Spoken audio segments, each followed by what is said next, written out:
What is up, everybody? It is Dr. Vibe here, host and producer of the award-winning Dr. Vibe show.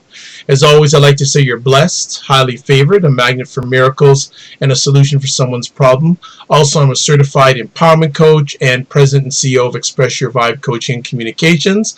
And I am joined by... Hi guys, I am Jazz Keys, a clinical psychologist, life coach, and author of If We Knew Better.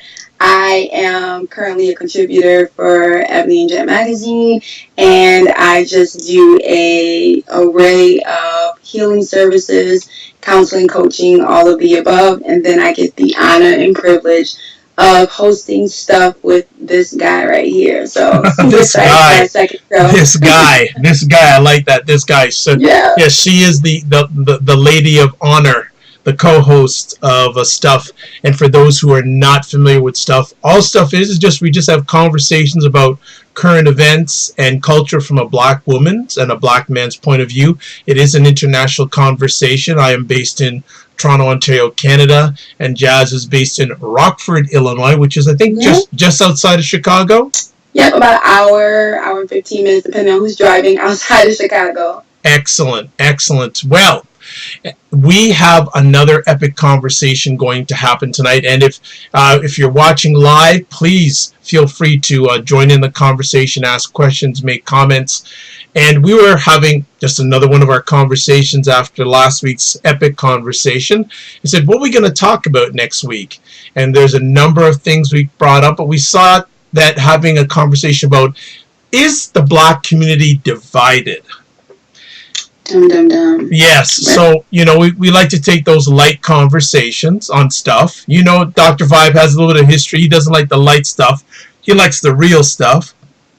So Jazz said, okay, let's go roll with it. So, Jazz, is the black community divided, in your opinion? Oh, absolutely. So the brilliance, I think, of this stuff is that we get to have just an array of conversations. And bigger than that, I think that we get to have some of this raw dialogue that really helps kind of uncover some of the things that we don't talk about. And so I'm super excited in particular about this show because I think it is about time for us to talk about the multiple ways in which we are divided. And so my answer in short to that question, and I'm sure you and I will dig into this deeper as just a show topic, but yes, we are extremely, extremely divided. And I just am thinking about religion, socioeconomic status, men and women, so in the family, community. There are just so many different segments or sectors in our community where we can't quite seem to unite that I'm really interested to hear the man's perspective on some of this stuff. Well, I'll do my best to step up and represent. Do you want to start with an area first, or do you want me to start with an area first?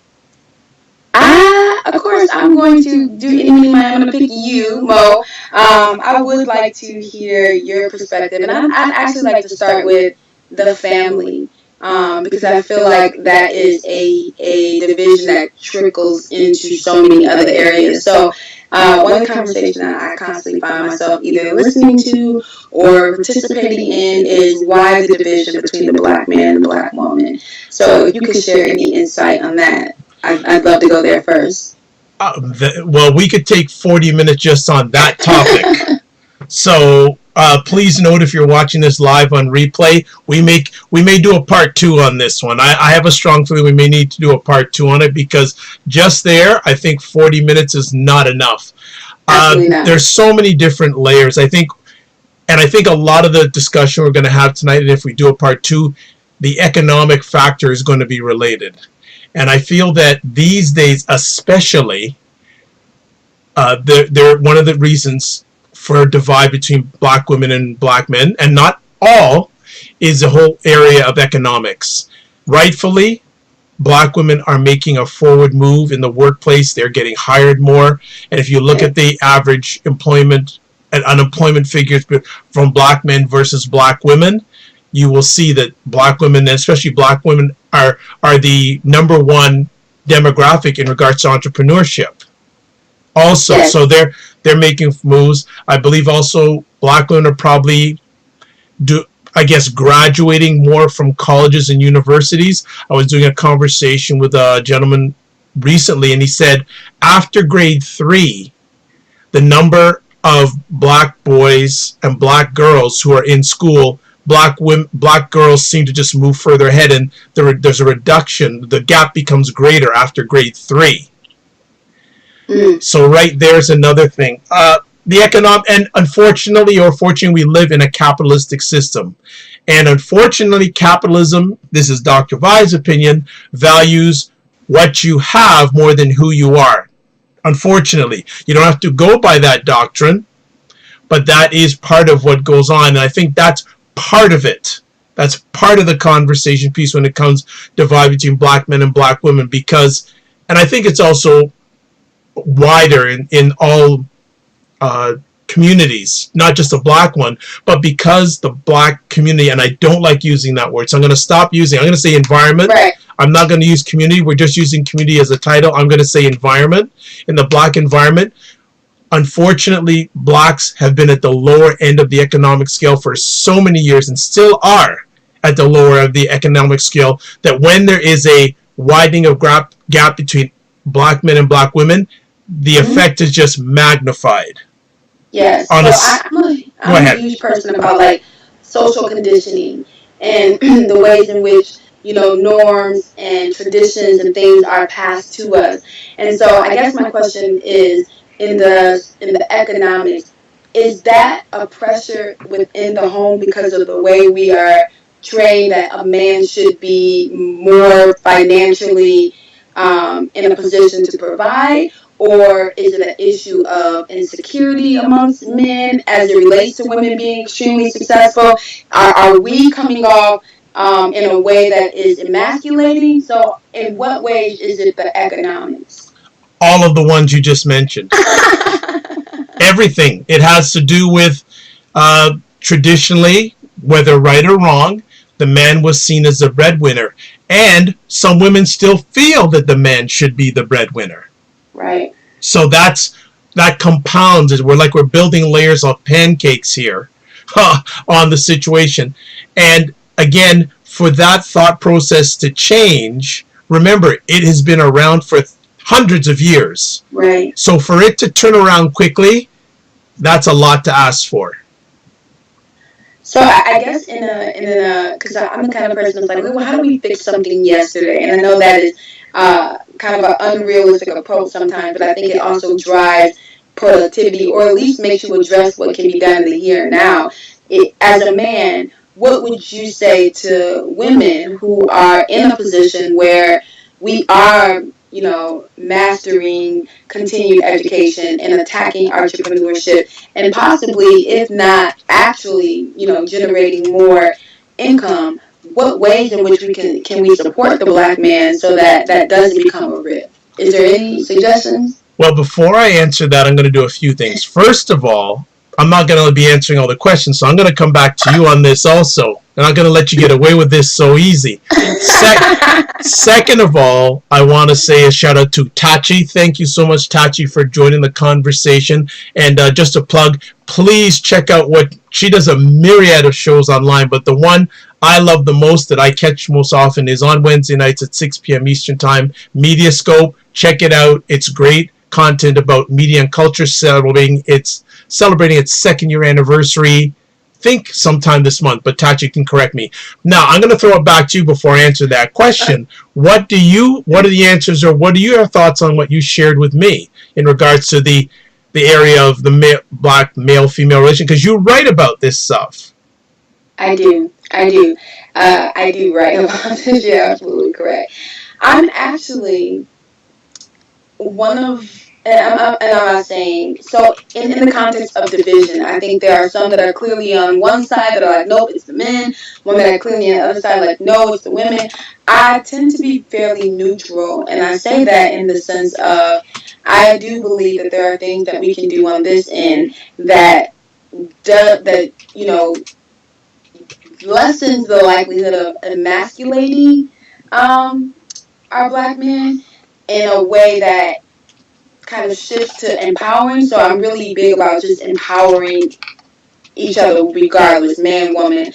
But I think that the dynamics, in order for us to shift the behavior or lessen the division within our home, it's going to take for us to dissect and evaluate some of the traditions that we're holding to. Because I think that's really the issue, is that it's not whether a man makes more money or not. It's that we've been taught that a man's, masculinity is tied to economics. And so we kind of have to shift some of that in order to open up our more supportive element. And again, that's not supportive like you don't get to do anything or contribute at all, but more so in the context of it's difficult being a black man in America.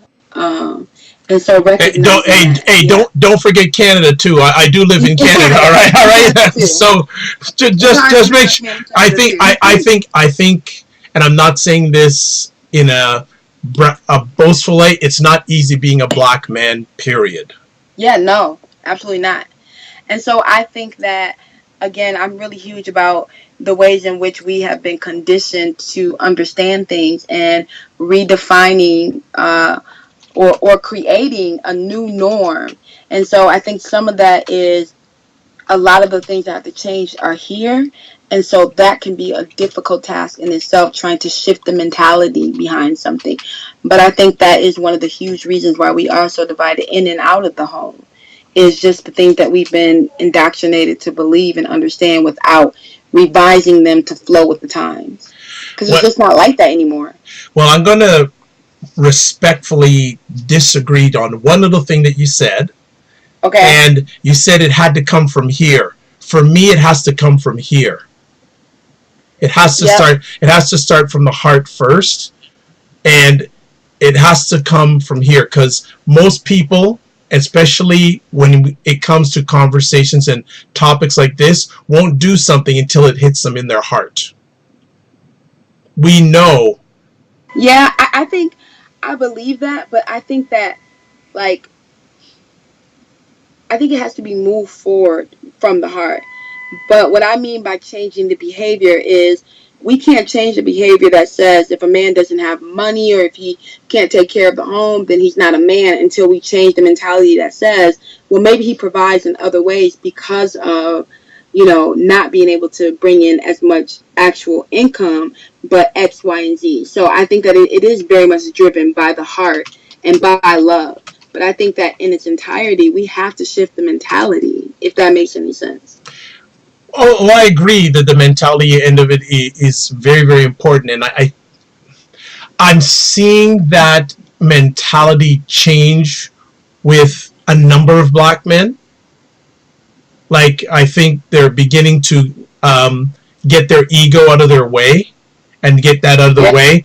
The whole thing is, though, will black women be able to handle the process that it will take for a black man to get his ego out of the way? Oh, yeah, I definitely think this is going to head to a part 2 really quickly. I knew that. I knew that 30 seconds ago. So I love the exhale there. Yes, I agree. Yes, because the struggle is, where do you draw the line? And I think that's part of the frustration, is where do you draw the line between being that supportive partner and recognizing that there are obstacles for, our black men that we don't necessarily know because they're not our experience, and vice versa. And then where do you draw the line between being patient as he cultivates some of these things, and sometimes, and again, I think this goes way back, and that's why I think it's going to be a part 2, is I almost want to question, when do we begin this process of indoctrinating this idea that there's a certain level of coddling that has to happen. And I believe that does come from infancy. I see women begin to coddle their black men or their black boys in a okay way, but enabling versus supporting are two very different things. And some people will argue that goes back to just the environment that we came into as slaves and how we had to protect black men. And then this is all kind of the aftermath of many storms. And so it's really, like you said, these are layers that we got to peel back to really get to the root of some of it. So to answer your question in short is, I think there are Black women who are willing to support and be patient and, recognize and work with the fact that there are Black men who are attempting to build with the bricks that have been thrown at them, kind of thing. But it also becomes a struggle of knowing when to draw the line. Agreed. There does need to be a line in the sand. Fully agree with that. I guess what I would say is every situation is going to be different because every person is different. Mm-hmm. The toleration level is going to be different with each person. And I guess a number of people would say, well, as long as I see there's an effort, a persistent effort be made to make better, great. I'm just going to touch base here. Tachi made a comment, says that only changes when women earn what men earn. Then it won't matter as much. So I guess the question is, and Tachi, follow up with me here if I'm making a wrong assumption, do we feel that there will be division between Black men and women until the time there's somewhat equal or equity in relationships? Because go ahead. No, and I'm excited to hear the response on that end. But I think what also happens is that the same kind of tolerance of, okay, can a black woman be patient as the Black man, navigates through the jungles of this, is okay. Then there's that part that's like, when does the appreciation come on our side, in the sense of acknowledging that, my significant other is powerful and is, dominating in the workforce or in the entrepreneurship, and does have the ability to contribute to my home in a very financial, emotional, spiritual, holistic way. And instead of that being intimidating or insulting or emasculating, it's a source of pride. And so I also feel like women we get caught in a very difficult situation, because it's almost like the more we accomplish, the more difficult it is to find a partner. And this is related to what we're chatting about, but I'm going to pull it back in a bit and take it to a different area, in the fact that how much of a factor does hereditary or what's happened in the past have to do this? Because the generation before us was much more, I feel on the whole, much more tolerant in regards to their divisions than the generation that we're in now. Correct assumption? Not assumption? So I think that I always find it so very interesting to evaluate, like, traditions and, as they relate to now. So being a millennial woman, and as that compares to traditional, and really just evaluating, like, there was a higher level of tolerance, I believe. But I also believed it's because the environment, like, called for that, meaning that women weren't in the same positions, or maybe not even offered or allowed, or receive the opportunity to be in the positions that we are now. And so naturally that comes with a shift in recognizing the role of women within the home. And so I think tolerance was a given, because that's just the way the structure of the home was set up, if that makes sense. It's interesting because while I can only talk about when I'm in school, when I was in school and I had hair back in my high school days, I remember in my science class, they had these things called Bunsen burners. And there's the old science thing called motion causes friction. Mm. So, especially when it comes to Black men and Black women, with Black women moving ahead, that causes a friction. Yes. And yes. and the tolerance. I don't know how tolerant the average Black man is. Hold on. Okay, so Tachi is followed up here. If women end up being the major earners, unless there's a correction in what Black women earn compared to all other groups, it will be a major struggle, which can lead to other issues. So I think that she's speaking, and I could be wrong, so hopefully she can clarify it. Not, but it's this. I think it goes back to the conversation we had about tolerance level. It's not only tolerance level in one context. It's Black women are like, we have a plight of our own that Oh yeah. makes it very difficult to go out and fight in this world every day and then come home and still be divided at home, because that's a lot of what we're talking about is the home division. And so it's recognizing that we both, as Black men and Black women, have a very unique fight ahead of us daily. And so our topic of conversation is division in the Black community, and I think that crosses many sectors, and maybe we opened up with that one that can be talked about in multiple layers. But I think the reality is that part of our struggle inside the home also is the fact that we're so divided outside the home that we don't get peace anywhere. Wow. That's a very good question. So what you're saying is because there is such a lack of peace in many Black people's lives, Yes. the division is just going to be commonplace. Yeah, and the home is where we get to almost release the frustration from being so divided, so that Wow. it kind of becomes a jar for our frustration. You know what I mean? Our deposit ground. But we don't get peace anywhere. And so again, we kind of have internalized and almost called attention to the fact that this is just life for us. And so I think that we become less and less, or we question less and less, why it isn't unified, and have just begun to accept that that's just what it is. Well, In our homes, in our communities, across the board. Tachi is definitely agreeing with you on that, and also a shout out to Curtis Brooks, who's actually Tachi's producer, who's joined in the conversation. And thanks very much for joining in. That is something I have not heard too much, and I'm gonna have to parking lot that comment, because I'm gonna use it in many other conversations, that because we don't have peace in many blocks, do not have peace. Yep, absolutely, good stuff. Curtis agrees, because where there's so many places we don't have peace, division is going to be the result. Yeah, and we don't question it at some point. We just have almost adopted the idea that, like, there's strife everywhere. There's strife in the workplace. There's strife in our, religious institutes. There's strife in the organization. There's strife in our unity. So coming home and having strife in home is not uncommon anyways. Like, I think we've almost adopted this idea that every day and every moment of every day is a fight.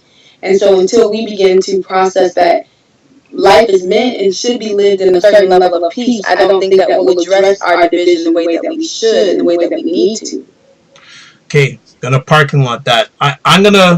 I'm gonna give a little story that that happened to me a few weeks ago. I was at a basketball tournament here in Toronto, and had a chance to have a conversation with a Toronto community activist, very prominent activist, and we started getting into a chat. We were speaking. We have a nice little round table with two other ladies, and I said to them, one of the major challenges in the Black environment, I'm not saying community, folks, it's my show, I'm going to say environment, is that there is division within the community itself in regards to those that have... Oh, okay, hold on, we're going to stop right here. Curtis Brooks makes a very interesting question. Isn't peace an individual pursuit? So, in my opinion, I think that it is an individual pursuit, but I also feel like we attract kind of what we, pass out. So I feel like the more we can address peace and understand it in its entirety, the more we can pass on the knowledge of how to acquire it to others. And so I also think that is why we're divided as well. Is, there's certain things that people can value if we don't look at it in a very individual way. So that is, to me, I feel like that's almost the kind of community that we live in, where we have to figure out how to get what I need for myself first, because there is no unity. And I feel like what happens in some of these other communities is, like, they address things as a unit, as an entirety, right? One suffer, we all suffer kind of thing. And I feel like our community is so, like, broken down that we are addressing it like, okay, I got to figure out how to get some kind of peace for myself. So I understand exactly where he's coming from. Well, Curtis agrees with you big time. So we're on a good flow. If we got a Tachi and a Curtis watching our back, we're in a good place. We're in a good place. Getting back to my conversation, I expressed to this group that there is a division within the Bakuni from those that have and those who don't have. Right. And I mention this periodically in my conversations. My father went to Howard University. And back in the day, he said, when I was going to Howard University, blacks were fighting for civil rights. Now, what are blacks fighting for? If we had a group of 10 blacks together, would they be saying they're fighting for the same thing? Yeah, no. So, man, I feel like we're gonna have a part 2 to this. Oh well, no, Jazz. We're already on a part 3, so don't worry about the numbers. We're already at 3, because so keep on going. I feel like that is so, and I feel like it's the culture that we're in now that it's so easy for ego to be on the front lines of what seems to be a battle for unity. And that's not what it is.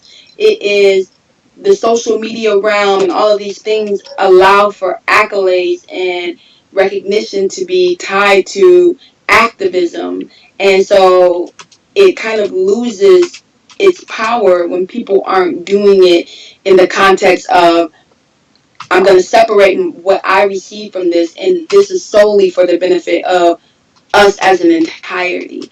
And so it's a very, we're definitely on part 3. I feel like when our, those who came before us, our ancestors, our forefathers, were fighting for civil rights, they were doing so for all. It wasn't for trending. It wasn't for, recognition. It wasn't for spotlight. It was solely for the rights of our people. And this world that we're living in now dilutes those things. So people begin to do things because they trend, or because they are functioning from a place of how it serves them, whether that's attention, whether that's praise, or whatever the case may be. And so it's really time to kind of strip down those things and get back to the raw essence of, we don't have what we need as a people. And so that is the sole thing that we should be fighting for. Yeah, and it's interesting because as I was sharing with them, I said, you know what? The gentleman that was there with me, he's leading a group called Zero Gun Violence in Toronto. And the funny thing is, he has had difficulty getting the support of the faith community. He's had difficulty getting support from middle and upper class blacks. And I think it's a separation. So one of the most powerful things. Well, first of all, that's two layers. So I feel like we are talking about another layer of division. We talk about our religious institutions. We talk about our churches and our other organizations. That's a whole other layer of division. And I think in our small community of 150,000 in our city, I think we have over 200 churches. So but we still have one of the highest murder rates per capita, one of the highest obesity rates, one of the highest unemployment rates per capita in my city. And we have all of these institutes that are also divided. So that is a different layer. But then we're talking about the division of socioeconomic status and class, where our blacks are. I'm sorry about that, you guys. I'm hosting an event, so I'm doing my show from the car. That's why the lights went out. So welcome stuff. But it becomes the idea that we are a different type of black. I know I've had people say that to me, like, "Oh, you're different," and I'm like, the fact that you think that you can separate me from any other black woman lets me know that you have no idea what this is, and your understanding of a black woman is completely off, because your general context says black women are X, Y, and Z, and you look at me differently. So those are two different divisions. I'm gonna go with some more light for you guys. No problem. I'm just going to, while you're getting some more light, I'm going to just follow Curtis Brooks. Thank you so much for the comments you provide. I'm going to share them out with the audience here. Curtis is saying we first have to get for ourselves. I agree. And then he's saying he thinks that many blacks are fighting for their individual rights. And he's also saying here many blacks are hungry to get out, but don't understand that you can't be a success by yourself. It's an every man for himself mentality. Yeah, so then it gets to the point where it's like we're fighting for it on an individual level. And to me, it goes back to that idea of like you want for your brother what you want for yourselves, and we've lost that. Why? How have we lost that? A black heritage. Okay, hold on. Curtis, we should just have you on the show. The institution. Yes, and Curtis and Tachi. Watching, I appreciate you guys for being understanding, because I'm going to be hosting from all different places around the world. So thank you guys for understanding as I move and shift about to be able to participate with this show. Well, Curtis can relate. He's a producer. So, but when he deals with Tachi's show, it's stationary. It's not a moving target. So, Curtis, I know Curtis is feeling it for me right now. So, Curtis is saying the institutions are made up of some mindset, the mindset individuals who are outside of the institutions. What I will say, too, is that this African heritage is built on the community, and North American, European heritage is built on the individual. So it's like trying to fit a round peg into a square hole. Would you agree? Can't hear you. Yeah, we can't hear you, Jazz. Can you hear me? Now we can hear you.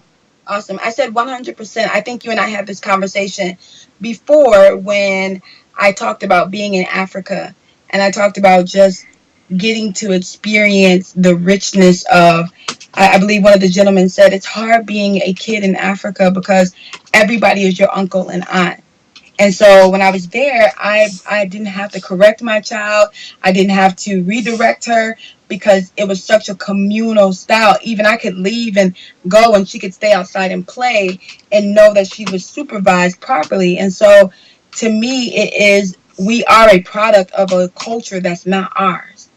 And so we're attempting to exist in a way that is against our nature. And we're constantly facing the complications because we live in a world where it's very individual, but I think our souls tell us that, we have a certain responsibility for each other. And so, like you said earlier, that's where we see so much friction is this battle between the environment that we've been placed in and forced to survive in versus who we truly are as a people. Okay, and our time is winding down real fast here, so I'm going to throw an interesting conversation piece to Jazz, and she can throw it back to me if she wants. Jazz, I'm going to get another interesting situation. I always have gotten the picture that black women are unified. Up until a few years ago, I hosted a conversation called Black Women's Relationships with Each Other, and I heard some things that I didn't know I would be hearing. So, just from your perspective, are black women unified, divided? What's your take? You might as well just go ahead and set this up for a part 4. Thank you. We are very, very heartbreakingly divided. Wow. And it is probably one of the most devastating conditions of where we are as a people, because black women have become so divided that we've almost become worse enemies than those outside of our environment. I didn't use the word community. Yeah. But it is deathly toxic, the way in which we have learned to treat one another. Absolutely. We're just going to have a separate conversation on that. You know that. Yeah. Just that in itself, because I want to revisit that topic because, and I'll probably in the post to promote it, I will put the link for that conversation. I had at least 3 years ago. Perfect. To hear that right in itself, because a lot of people would look at black women as the forefront or the lead. And even Curtis Brooks is saying, wow, that black women are the lead when it comes to the black community. To find out there's division, that's interesting. Yeah, so that is where we unite. That is what I will say. When we unite against others, against the black man or in our community, like, we do become very united very quickly. But in regards to like wanting for my sister what I want for myself, or not ripping down other black women, not degrading and being verbally, mentally, emotionally destructive to one each other. No, we've gotten so far away from that, that it's almost the opposite. And so that's why you start to hear in some of these conversations where you hear women saying, oh, I don't deal with women, and it's almost becoming this thing where we approach one another with such caution and with such, I mean, listen, that's an entire show in itself. Yeah, and, I can tell. Yeah, it's very much something that needs to be discussed, because I don't think that people recognize just how much of a wedge has been forced and then also pushed, and then now we, kind of owned it ourselves between black women. Mm. You have a question back for me? We got a few minutes left. So I guess my question would be on the same fold is, what does it look like being black men in the same community? Are you guys equally kind of in this silent competition or combative with one another, or, Well, it's interesting. First of all, I don't deal with people that are combative. They're not in my community. So I hear stories, and it's concerning. Yeah, and so I think that the beauty is that I have such a love for women, period, and a special place for our women of color, because I know our experiences. So I think I naturally create a place where women feel safe, and vice versa. But when I say we, it's me not separating like myself from the fact that I'm very conscious of what's happening outside of those of us who are saying, no, I don't want to see us be divided. But in its entirety, it is very alarming. And so I guess that's the same question. I think you're kind of the same experience, it sounds like. Yeah, I am blessed that I have a community of people that check their ego, right? Yeah. They check their ego, and not to say it's a lot of people, but there are the black men out there that we can just have honest conversations. Okay. We can have honest conversations. But I know that there's a whole other area or whole other population out there that I don't think is the same. And one of the things I always say, I say it about men in general, there are a lot of men out there that are screaming and nothing's coming out. Yes.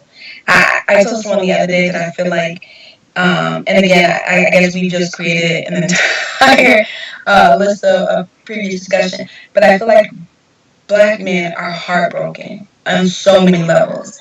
And I feel like we don't either recognize it, or it comes off in a way that like we don't know that that's what it is.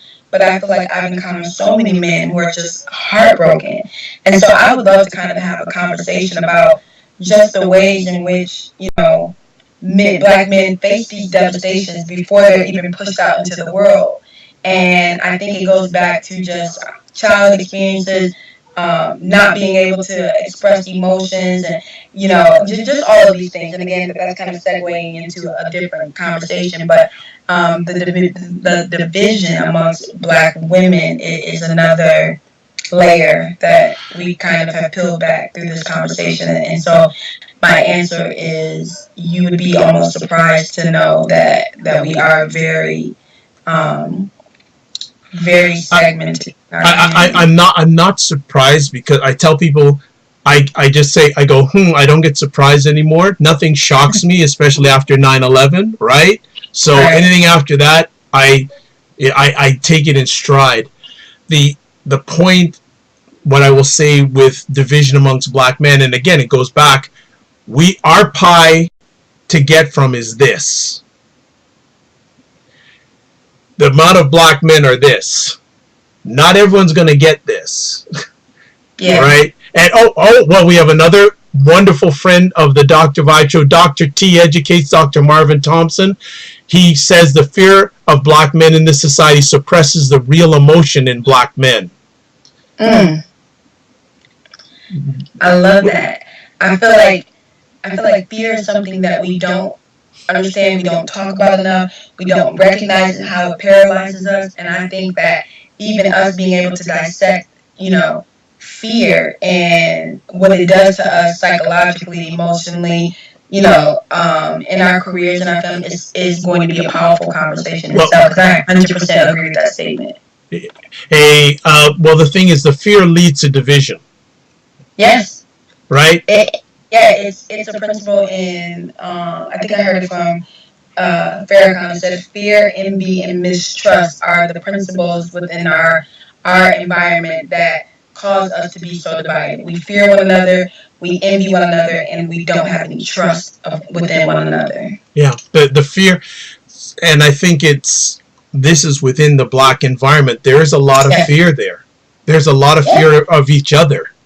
Yes. So I mean, and if you mix those three elements, it's so easy to see why we move about very individually, and we don't want to align. We fear you. Like, either I'm scared of you, I envy what you have, so I can't contribute in a way that is, effective or productive to the mass because I want what you have, or I just don't trust you.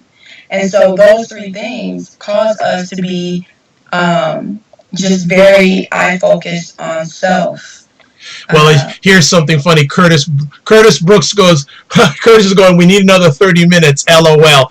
Jazz does not have another 30 minutes. We're going to probably do another 30 episodes on this, just layer after layer. What I will say is that the fear leads to emotion, can lead to not positive emotion, can lead to not positive behavior, not only within oneself, but towards others, which is a cause of division. The fear leads to division. Division can lead, if it's not handled properly, to not positive emotions, not positive reactions.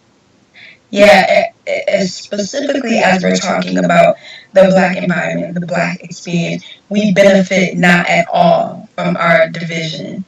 And I'm sorry, you said the name, but the person who introduced the idea of the fear is, if that is the truth, which I 100% agree, we have to try to talk through how do we remove the fear that we have with one another. Well, okay, here Dr. T educates, we need to embrace our presence and acknowledge the projective fears back to those who deliver it by holding a space unapologetically and with certainty. And he agreed with my last comment. You're dead on, Dr. Vibe. Well, Dr. T is someone I'm looking to have on stuff, because we had a conversation today, and I would love to have him on. And his area of specialty is education, and definitely with your young daughter, he has some things that he would love to share with you. One of the things he shared with me is he does not plan to have his granddaughter go to any school. He is going to homeschool his daughter. Yeah, so I told, it's my idea that if I do this right, I told you to submit a resume or a job application anywhere. But I actually am in the process of planning to pull her from school and not just homeschool her, but I actually want to travel 8 months out the year to different countries and homeschool her in in that type of environment where, okay, we're going to India for 2 weeks tomorrow, and so on and so forth, because I don't want to undo what they learn, the conditioning they get in the school environment. And I think that, again, I just feel so many different topics coming up here. No problem. I would love to have a conversation about the way in which we should shift parenting and our parenting techniques, because I do think that I take a very unique approach to parenting my daughter, and we'll get to it. We're going to get to it. Yeah. We'll get to it. Curtis Brooks adds here, the prisons benefit from the division of blacks. Absolutely. The education system does, the prisons does, the judicial system does. All of these things do benefit from it. And so it's really important that we recognize that, because until we do, we don't understand that anything that benefits from our division or us being small or us being destructive within is not going to ever feed us anything empowering. And so we have to do that from the inside. Well, you know what? We'll probably call it to an end there because we've gone longer than Jazz was supposed to. But it's okay. Because of Dr. T, Curtis, and Tachi, they've just been making this conversation epic. Dr. T also agrees with your thought process on the way you want to educate your daughter. He says that's fantastic. Awesome. And again, I'm so sorry that we run out from one event to do the show in the car. I will be stationary next week if I'm not on the road. But nonetheless, we're here and we're talking about stuff, and I just am appreciative of everyone who joined us for the conversation tonight. Well, yeah, I'd like to thank everyone who took the time. Sorry for the delay in starting a little bit late, but we will correct that as much as possible. Jazz is a very challenging lady to get to stay still. I will take that one too. It is all definitely me always being on the go, always traveling, always having 50 million things. But we're here, and the conversation is still powerful. Well, so we will work out some of those kinks. And what we mean by that is me. No, well, the thing is, her schedule is not going to divide us. No. There you go, right? Right, so that's at the end of the game. So we're going to wrap it up here. Jazz, any final words, and how can people contact you? I have really enjoyed this conversation, and so I would just love to extend an invite to anyone who did join us tonight to invite someone else to join next weekend. The more that we can get around the figurative table and have these discussions, the more we can take back into our individual and also group spaces and share the knowledge. And I feel like that's a responsibility we all have. Anyone can reach me on all social media platforms at Jazz Keys. That's Twitter, that's Instagram, that's Facebook. And then my website is www.jazzkeys.com. As I mentioned earlier, I am a clinical psychologist, a life coach, speaker, and author. And so those are all the avenues in which you can connect with me. And then, of course, you can join me Wednesday nights for stuff. There you go. First of all, I'd like to thank Jazz and her daughter. I'd like to thank Jazz for taking time out of her positive, productive schedule to make stuff a reality every week. Then I'd like to thank Tachi, Curtis Brooks, and Dr. T for making this an epic conversation. Thank you so much for your comments and your thoughts. And if you find time, just put it down in your calendar, 9:30 each Wednesday night. And hey, if you'd like to come on and join us with a conversation piece for stuff, we'd love to have you. Dr. T, we're already going to make that happen. Jazz has given her stamp of approval, so we're all going to make that happen. Curtis and Tachi, if there's a topic that you'd like to come on and join with us about, we'd love to have you on. You've already given us like a whole year's worth of content, but so that's all good. I am Dr. Vibe. I am the host and producer of the award-winning Dr. Vibe show. I am co-host and producer of Stuff, which is on every Wednesday night at 9:30 Eastern Time, 8:30 Central Time for people in the time zone of Jazz, and also Dr. T's in the Central Time Zone. I'm a certified empowerment coach, President CEO of Express Your Vibe Coaching Communications. If you would like a complimentary 30-minute session, thank you so much, Curtis. Thank you so much, Dr. T. Thank you. I am. If you want to complimentary 30-minute empowerment session, please get in contact with me. Best three ways: Twitter at drvibeshow, email address dr.vibe at drvibeshow.com, and you can always go to the website www.drvibeshow.com. Also, if you would like to see replays, video ones of my epic conversations, go to the YouTube channel, the drvibeshow. Last check, we're at 198 subscribers. I'd love to hit 200, and I do a celebration like broadcasts for 200 subscribers. If it's in your heart and you feel good with it, please subscribe. If you want to listen to audio replays, website, Apple Podcasts, TuneIn Radio, iTunes, iHeartRadio, Stitcher, also Google Play Music, The Good Men Project, WJMS Radio.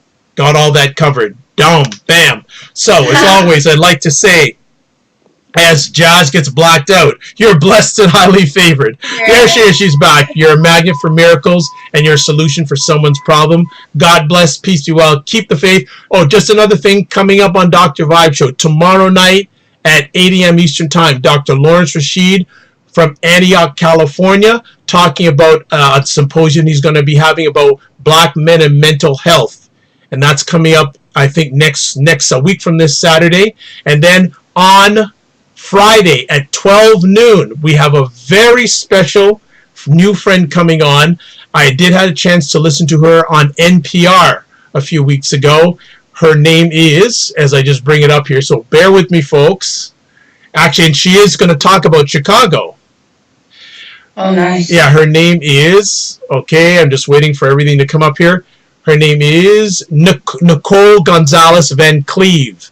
And she has written a book about the police system in the city of Chicago.